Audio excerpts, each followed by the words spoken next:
Hello there. Welcome to the Saroy channel, wherever you are in the world, and I do hope you're doing exceedingly well.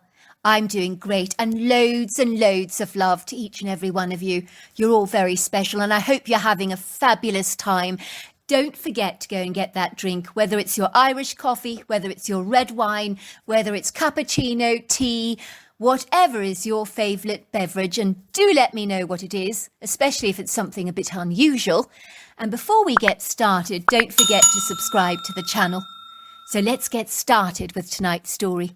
Dear Sarah and all your lovely listeners, my name is Dylan and I'm from Seattle in Washington, where I grew up in a very stunning green leafy neighbourhood with lots of parks and sizable houses in the area, full of character, whimsical charm and aesthetic appeal.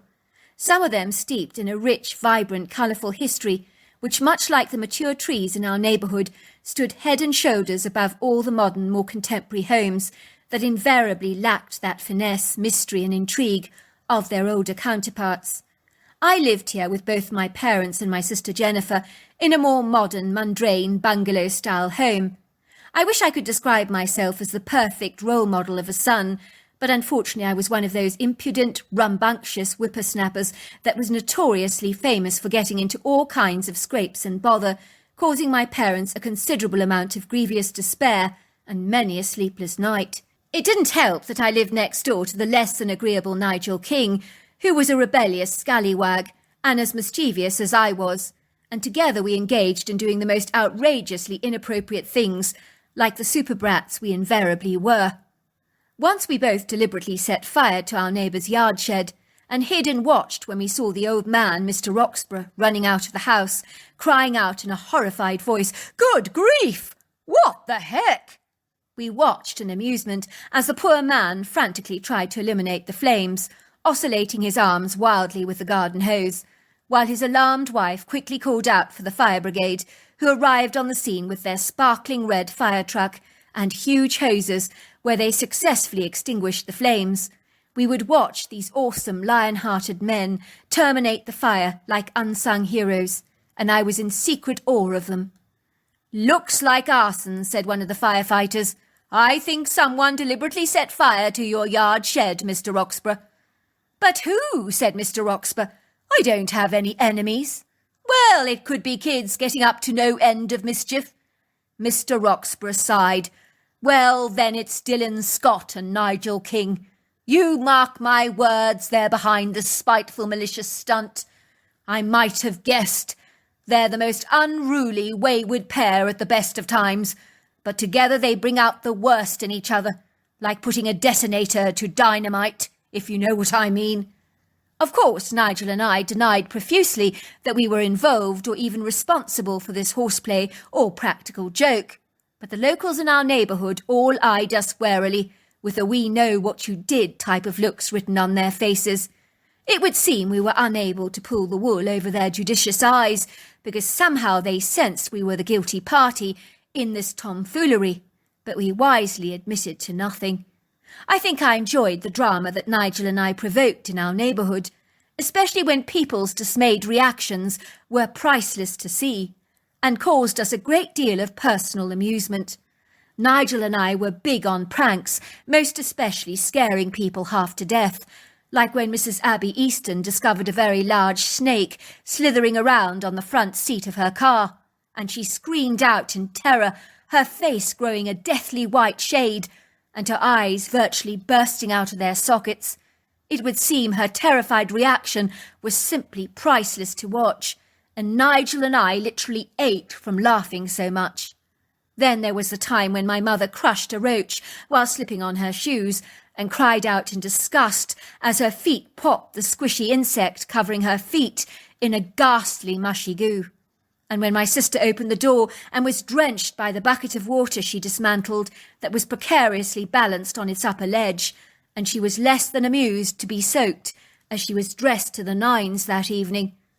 I remember on one occasion when the milkman was delivering milk to the locals in our area, Nigel and I got up at the crack of dawn and coloured all the milk in our Seattle neighbourhood bright pink and replaced all the caps so perfectly and precisely that you would never have guessed that they had been tampered with.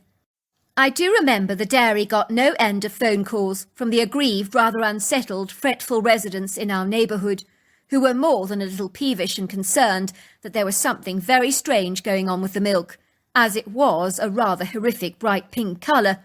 Some people mistakenly thought that the dairy had botched up the order and delivered them strawberry-flavoured milk instead. "It's dreadful," said one of the disparaging residents called Abby Easton.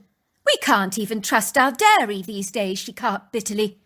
"If our milk is turning pink, one can only imagine what kind of preservatives they're using in the stuff.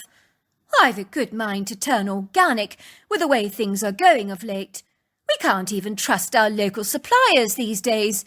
Oh dear, oh dear, oh dear, what on earth is this world coming to?" Nigel and I loved playing tricks on the fault-finding, scathing Abby Easton because she was one of those smug, conceited do-gooders and self-righteous people who was quick to point out other people's shortcomings and failings. It would seem she clearly didn't perceive that she had any of her own. Somehow she envisaged herself as an angel with a halo of light on her head.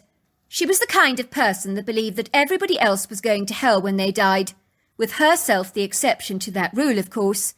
In biblical terms, she would probably have been described as a modern-day Pharisee, for she loved to be seen doing great charitable works in front of the local people, in public, of course, and, of course, honorary displays to maximise the praise and adoration she received for her generosity.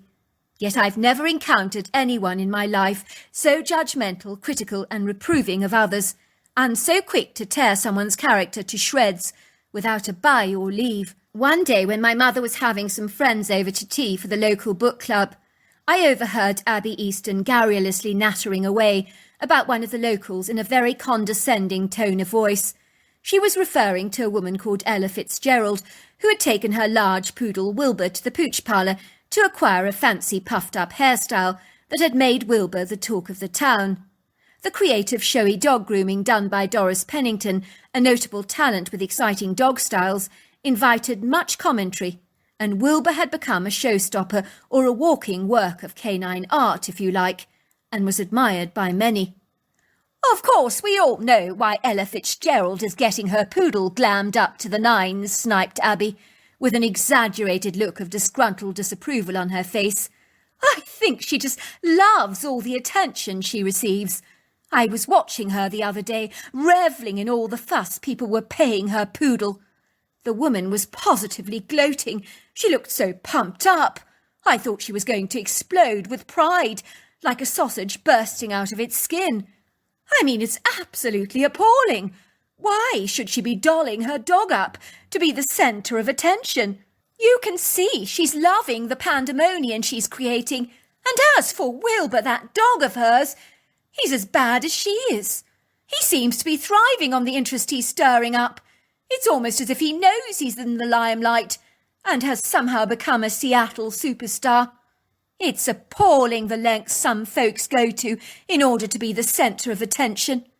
"If I didn't know any better, Abby," my mother had piped, "I'd believe you were seriously jealous, as your large poodle has been rather overshadowed and made to appear quite plain and nondescript compared to Ella Fitzgerald's dog, and you're distinctly put out about it. I can see it in your eyes, a touch of the green-eyed monster." "Don't be ridiculous," Abby chided. "You'd never get me taking my Percy to the pooch parlour for that kind of outrageous over-the-top grooming. Percy just receives a plain cut and blow-dry from Doris Pennington, and that's all there is to it. I would never saunter around the place showing my dog off like that. It's positively insane. The woman has an ego on her the size of the Space Needle. If it gets any bigger, the whole thing will collapse." "I disagree," said my mother. "I think it's fun when people step out of a limb to be so different. It makes the world a much more exciting place." A few days later, when Abby dropped her dog off at the pooch parlour for its grooming, I phoned the parlour very successfully, impersonating Abby's husband, and informed the salon that I was desirous for my large poodle to look exactly like Wilbur. Ella Fitzgerald's poodle, but, of course, with the added touch of a bright pink rinse to her white coat. "Are you sure your wife will be happy about this?" asked Doris Pennington. "I've always considered Abby rather conservative, if you don't mind me saying so, And very safe with her doggy hairstyles, especially on Wilbur. I've never considered her the adventurous or artistic type. Absolutely sure, I had insisted. I will never forget how everybody was whispering and giggling when Abby Easton walked her puffed-up bright pink poodle around the streets of Seattle, insisting that she had absolutely nothing to do with Percy's outrageous new hairstyle and that Doris Pennington at the dog salon had got her wires crossed. Nobody believed a word of it. They were certain that Abby was trying to outshine Ella Fitzgerald's dog.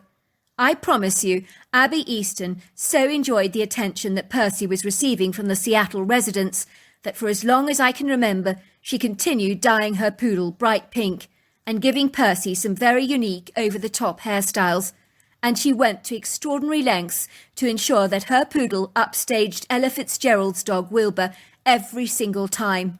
What was even funnier was when Ella and Abby were both paid to be on an advertisement on television to promote a special range of dog shampoos. It's incredible how Abby became the world's biggest hypocrite. Nigel and I rarely enjoyed causing chaos and disorder growing up, because it was infinitely more exciting for us than being well-behaved and disciplined boys that our parents longed for us to become. All my school reports would say Dylan could do a whole lot better if he applied himself. He is intent on getting up to all kinds of pranks in class and seems reluctant to concentrate.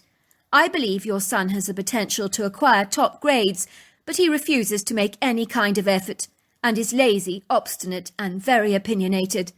So yes, Nigel and I did find ourselves getting embroiled in all kinds of trouble, and on one occasion I almost blew my hand off when the two of us made a petrol bomb, and my parents were appalled by my perilous antics that could have potentially cost me my life.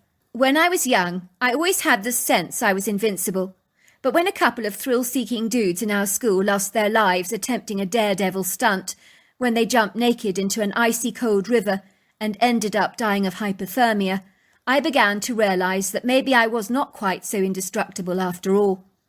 My strange story that ultimately led to my Bigfoot encounter happened in 1993, when I was 18 years old at the time, and seemingly in love with a girl called Amanda Sanderson.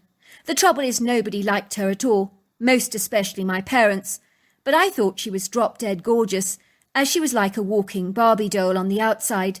But as far as her character was concerned, she was certainly lacking in the charm department, and had acquired for herself a growing army of enemies who simply despised her. But that was no skin off my nose. I didn't care what others thought about my girlfriend. Well, so I thought.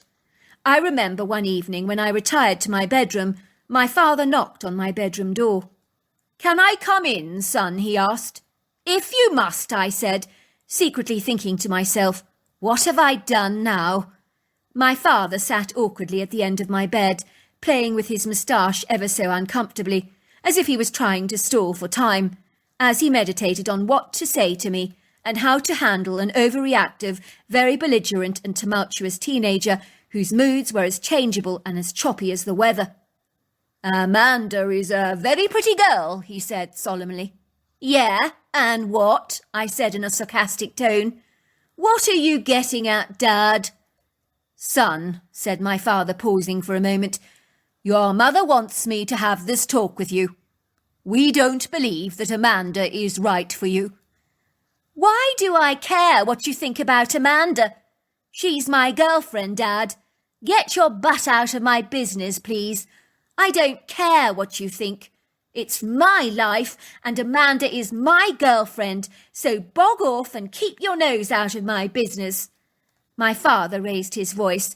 "Well, you should care what we think, son, because maybe your mother and I have a little more life experience behind us than you do.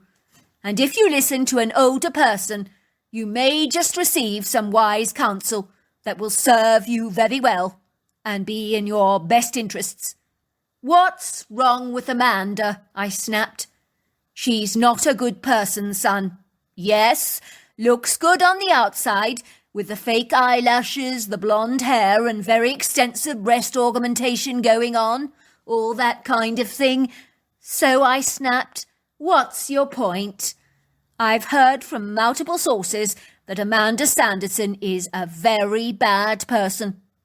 Do you know when she was a little girl, Percy Porter caught her trying to drown a whole bag of baby kittens in a lake? Luckily, he grabbed the kittens from her and managed to save their little lives. He told me he'll never forget the insidiously evil look on Amanda's face. He said she turned around and gave him a wicked grin, and for a second her pretty blue eyes went as black as coal. He said it was like he was looking at the devil himself. What stuff and nonsense, Dad, I piped. Amanda would never do something like that. It gets worse, said my father. I gather she once got an old boyfriend of hers to disable the brakes to her own father's car. Imagine that, simply because he refused to let her have plastic surgery to enhance her assets, and she was very furious. He continued, "Do you know her father was very lucky not to lose his life that day? He doesn't speak to Amanda anymore, as a result of the nefarious incident, and even he describes his own daughter as sick and mentally unstable. I have learnt that her own mother is afraid of her, which is why she gives Amanda everything she wants at the drop of a hat, because if she doesn't, Amanda has a tantrum and physically beats her up. Now, son, think about it. That's not normal behaviour. It would seem that she is a self-centred, spoiled, narcissistic personality type that will stop at nothing to get what she wants. Why, Dad, do you believe the lies people are telling you? They're probably just jealous because Amanda is so attractive. Is that what you really think, son? Has it not crossed your mind that people around here are looking out for your best interests because they care? You have no idea what that girl is capable of. We are exceedingly worried that you could end up in the firing line if you get on the wrong side of that girl. She could seriously hurt more than your heart, son. We're worried about you. We love you. It's our right and duty as parents to be concerned for your welfare." I put my hands over my ears. "I've heard enough, Dad. Thanks, but no thanks. I'm sorry. I don't buy into all this crazy stuff. I'm old and ugly enough to make my own decisions. Now leave me alone and get out of my room. You might be old enough according to the law, son, but you're not emotionally mature yet, and you're exceedingly naive. Even your sister is disappointed in your choices of late and believes Amanda is a very bad influence on you." "Get out, Dad," I snapped. "I've heard enough. Thank you very much." Suffice to say, the more that my parents tried to persuade me to call things off with Amanda, the more angry, contrary and retaliatory I became, and the more inclined I was to pursue my relationship with her, even more vigorously than before, like a bull at a bullfight, getting more heated and enraged by being heckled by his antagonizer. I was bloody-minded and opinionated at the best of times, and would be damned if my parents were going to interfere in my life and tell me what to do. I was amazed when my best friend Nigel King had some less than favourable words to say about Amanda. "You know, we've been best friends, bro, for years, so I'm going to say it as it is. There's something about Amanda that's seriously off." "Like what?" I protested. "Not you as well. My parents have only just given me a hard time about her." "Well, I heard a rumour that Amanda was responsible for knocking down an old lady when joyriding out in her mother's car. Your girlfriend doesn't even have a driving licence, and there was a witness who came forward who swears that Amanda looked like she deliberately hit that woman." "Oh, I heard about that," I said. "It was a terrible accident, that's all. And the old lady was fine in the end, so what's the big deal?" "Tell yourself that as much as you like, bro," said Nigel, "but it doesn't change a thing. I still think Amanda is a nutter, that's all. She's not right in the head. And the only thing Amanda cares about is Amanda, and stuff everybody else." I'm not going to pretend that I wasn't slightly troubled and perturbed by people's less than favourable opinions about Amanda, but I was crazy about her and completely infatuated. I'd never been out with such a wild card before. Amanda was flamboyant and completely over the top, and I think I was like a pathetic puppy dog as far as she was concerned, as I was beguiled, bedazzled, and seemingly intoxicated by the exotic blonde bombshell. That was all about to change in ways I would have never envisaged possible. It all began when I was planning a trip to a forested area in Washington state for a camping weekend with Amanda, an idea that did not bode well with my very guarded parents. I could hear them discussing me behind their backs, and I eavesdropped in on their conversation. "He's young and impressionable," piped my mother.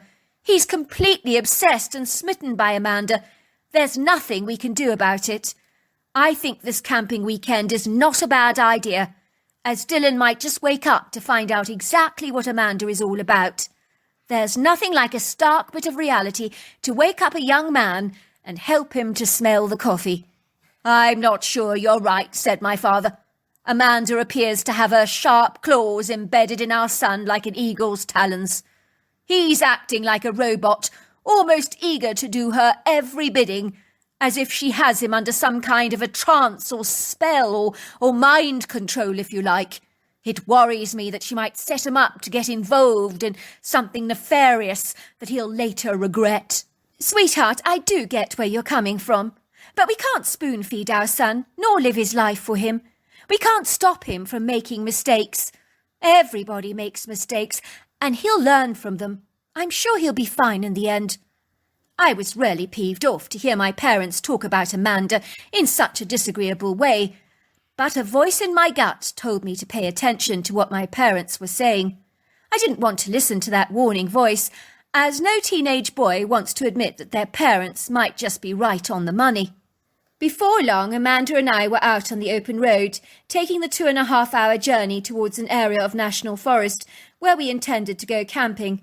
Amanda was sitting in the front seat, blowing and popping bubblegum balloons in her mouth, and giggling for most of the journey, while we happily bopped around in the car to some of our favourite musical tracks, throwing our arms around the place as we swayed our upper torsos to the music and tapped our legs on the rubber footwear of the car. I was feeling very happy, until suddenly Amanda asked if she could drive.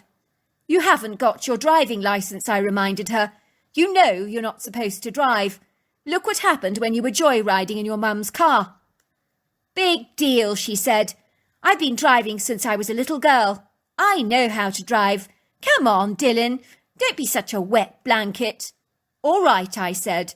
"But if you drive dangerously, I'll be back in the driver's seat like a shot. And that's a promise."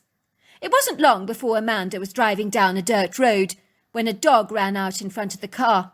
It would have been easy for Amanda to stop the car to allow the dog to cross the road, but instead she pressed down the accelerator and speeded up, and began to giggle as if it was a big joke. I could discern the ominous thud of something hitting the car, and I could feel the nausea rising up in the back of my throat. I wanted to be violently sick, as I knew Amanda had deliberately run over the dog. How could she do this despicable, deplorable thing? Nobody normal behaves like this. We stopped the car, and I shrieked at Amanda, "What the heck have you done? You could have stopped for the dog." Amanda parked the car on the side of the road, and I raced over to the poor whimpering dog. "He was going to be all right," I said to Amanda. "You just ran over the leg. We can take it to the vet." I began to stroke the beautiful Rhodesian Ridgeback, reassuring it. "It's all right, boy. I'll get you some help." The dog looked up at me with grateful eyes, seemingly comforted and reassured by my calming voice. Before I could think about the next course of action, Amanda had retrieved my revolver from the glove compartment of the car and placed the rifle on the dog's head, killing it at point-blank range. I was mortified and appalled. "What the heck did you do that for, Amanda?" I piped. "We could have saved this dog's life. I was about to take it to the vet. It would have made a full recovery. What on earth were you thinking?" "Oh, please," she said. "It's just a silly mutt." "Amanda, that could be someone's beloved dog," I piped. "Who cares?" she said. "We put him out of his misery." In that moment, the magical potion that had made me believe that Amanda was the most gorgeous woman that had ever graced the face of the earth just suddenly dissipated like the smoke from a chimney and blew away. Now her blonde hair and pretty blue eyes were contaminated by this vulgar ugliness, and in an instant I failed to find anything remotely attractive about her. To me it was as if the blinders had come off my eyes, and I realised that Amanda was a monster, and this unmasked woman sitting next to me was now quite possibly the most hideously grotesque, evil, repugnant and ugly woman that I'd ever seen in my entire life. "You know what, Amanda," I said. "Let's give this camping trip a miss. I think we should go back home. I don't feel good." "What the heck is wrong with you?" snapped Amanda. "You are now so embittered because of a pathetic dog. Are you really that lame? We're going camping, and that's final. I've been looking forward to this trip, and no one in this world is going to spoil it for me, not even you." I sat there in my car, persuading myself that I could manage a weekend with Amanda, but when I returned home, if I ever saw her again, it would be way too soon. "Oh, here we are," said Amanda, taking a swift turn down a rugged, precipitous road where my car was bumping precariously all over the place. I bit my lip tightly, as I wanted to protest at the atrocious way Amanda was driving my car, but I thought better of creating more discord between us, as things were already overheated. Finally we parked the car in a rather remote car park that was overgrown with weeds, creeping through the tarmac, and it looked so vacant and badly maintained, as if it hadn't been used in years. It must have taken about 3 hours of exhausting, solid, steep uphill walking as we trekked through the meadows of flowers, past a large silvery lake, and then began ambling through a vast wooded area that was so stunningly beautiful that I was completely transfixed. The trees were so old and mature, they towered up into the sky like imposing giants with the grace of ballet dancers, and the shaded canopy that arched over our heads emitted a gentle light through the branches of the trees that dappled the floor in a subtle luminescence. I was completely bedazzled by this rich verdant oasis where even the large voluptuous boulders and shapely tree trunks were swathed extravagantly in a sumptuous velvety green moss. There were lacy, delicate ferns and colourful wild spring flowers springing through the brush, brightening up the woods in splashes of pinks, violets and blues, like the bright colours on an artist's palette. This exquisite, peaceful sanctuary was alive with pretty birdsong, and we even discerned squirrels and chipmunks scurrying up the trees, eyeing us ever so curiously as we made our presence known. Soon we found a shelter on the edge of the woods, on an extensive clearing on a high elevation that overlooked the bewitching valley below, where we could observe the large silvery lake, flanked by a huge imposing mountain and heavily fringed by alpine trees. Many campers had been here before us, but not for a long time, as even the fire pits appeared dismantled, as if they had not been used for a long while. "It's beautiful here," I said, taking out my binoculars and viewing the lake in the valley below. It gleamed in the noonday sun, reflecting the trees and the mountain on its shimmering silver surface, rather like a sparkling mirror. We hitched up our tent and prepared a fire pit, and it seemed as if time was accelerated speedily, much like the remote control of a television on fast forward. For soon the sun set over the valley in a magnificent fold of gold and pink and tangerine, only to be eclipsed very dramatically by the prompt arrival of the dusky night and the resplendent silvery displays of the glittering stars, along with a very bright luminescent moon. As we ate our spicy chicken kebabs, I asked Amanda why her relationship with her father was on tender hooks, and why they'd fallen out so badly. "My father told me that your boyfriend disabled your father's brakes in the car because he'd refused to allow you to have plastic surgery." I watched as Amanda chewed her chicken kebab. "Yeah?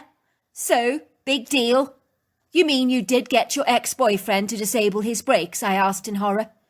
"You could have killed him, Amanda, and this is your father we're talking about. Your very own flesh and blood." "Have you seen my father?" piped Amanda. "He's a real loser. He deserved everything he got." "Even if that is true, Amanda, you do realise that if your father had died, you would have been culpable for murder. You're lucky your father never turned you in to the police. You could have got yourself into some serious trouble." "Oh, please stop the melodramatics, Dylan. Change the record. I'm bored of this subject." That night I lay in my sleeping bag, with my eyes wide open. I was a complete and utter idiot. My parents were absolutely right. Amanda was a treacherously evil person. She was duplicitous, deceitful and guileful, and she was only interested in herself.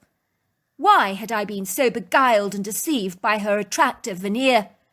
Was I so shallow that I'd allowed a woman to manipulate me like this, just on her alluring physical appearance, without being able to really discern the hideous state of her heart?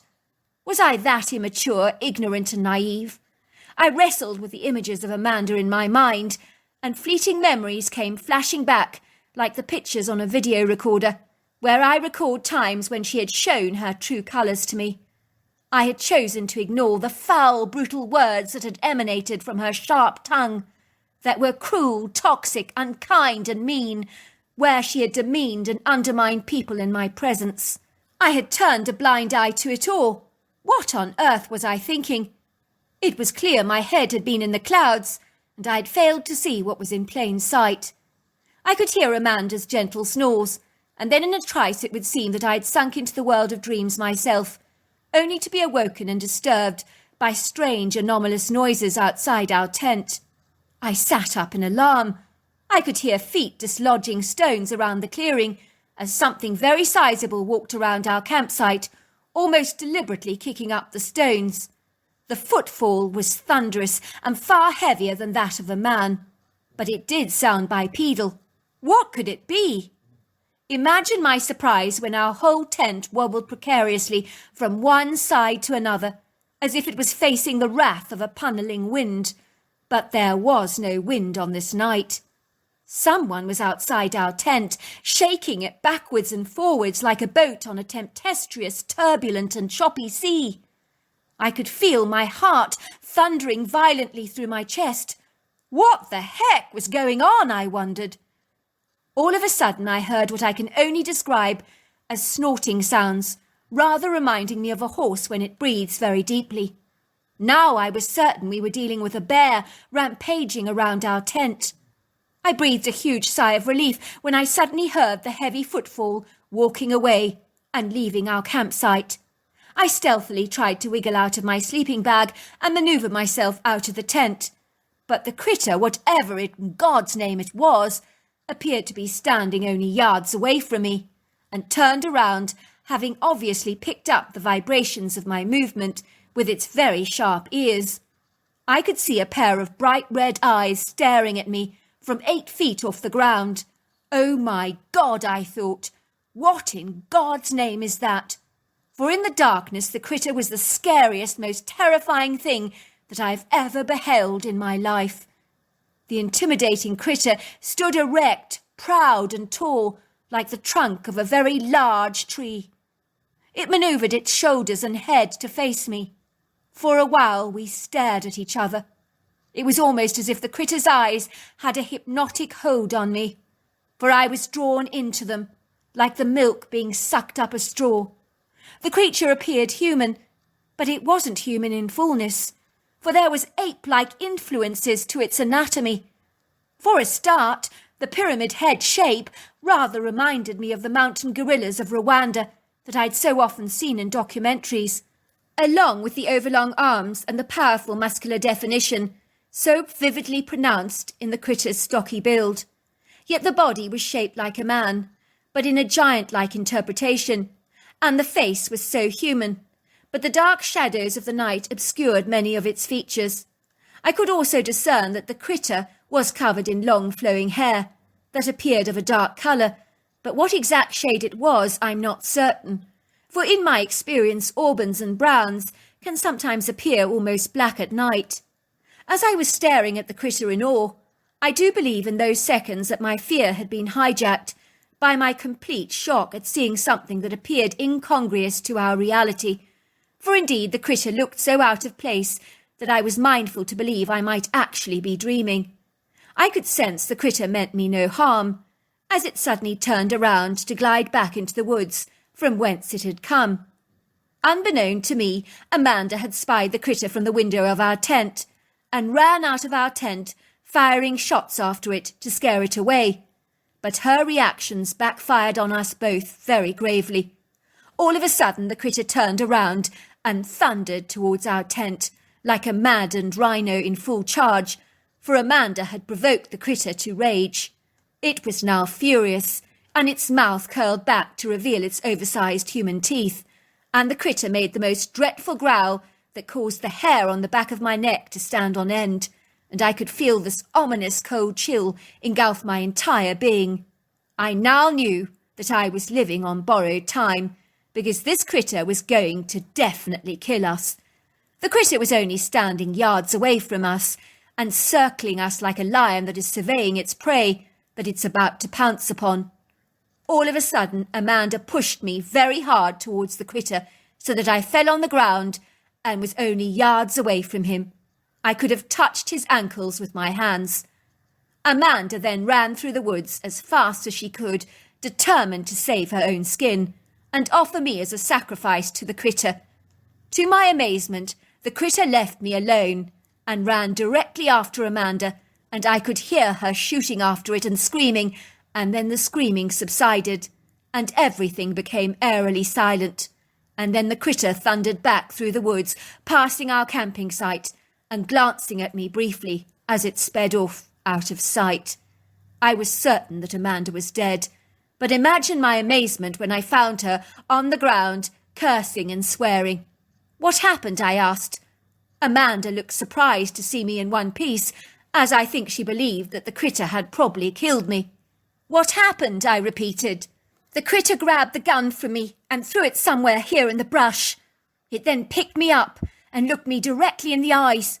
It looked right through me and growled. It then threw me in the air like a ball, but it caught me. I've never been so scared in all my life. I thought it was going to kill me, Dylan.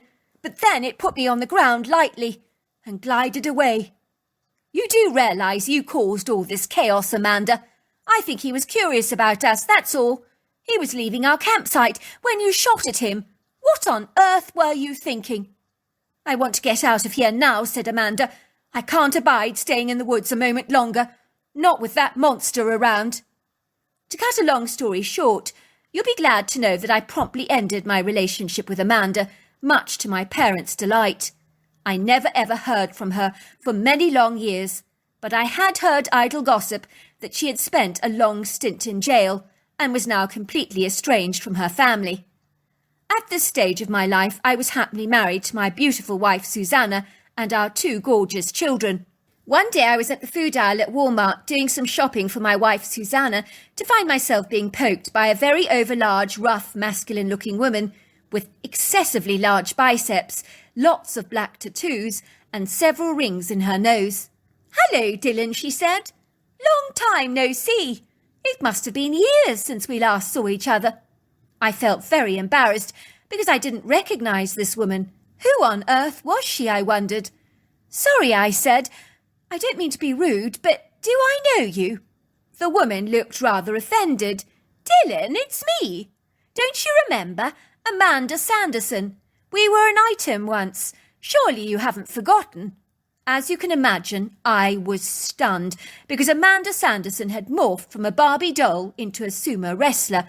How was that even possible? "It's been a long time," I agreed, "but of course I haven't forgotten you." "It's been too long," she said. "We've had some good times together, you and I. So what you been doing?"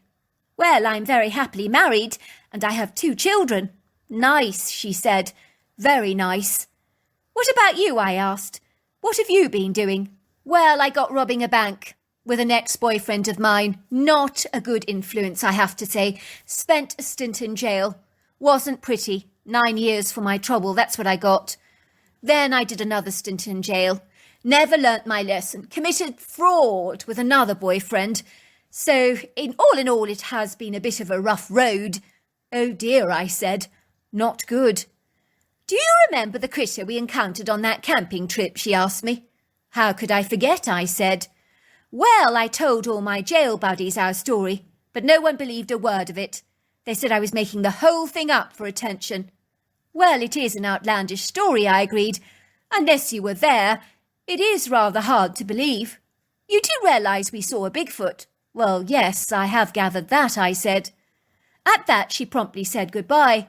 And then I discovered her arm in arm, walking down the aisle with another woman who looked even more masculine than she did. It looked like they were a couple. So if there is any moral to this story, my advice to you is if you are young and impressionable like I was, just remember if the book cover is exceedingly attractive, it doesn't necessarily mean the book is good at all. And even an attractive book can lose its gloss. So there you are. That's my story. Wow, I loved that story, and there were so many lessons in it too. Until next time, goodbye and good night.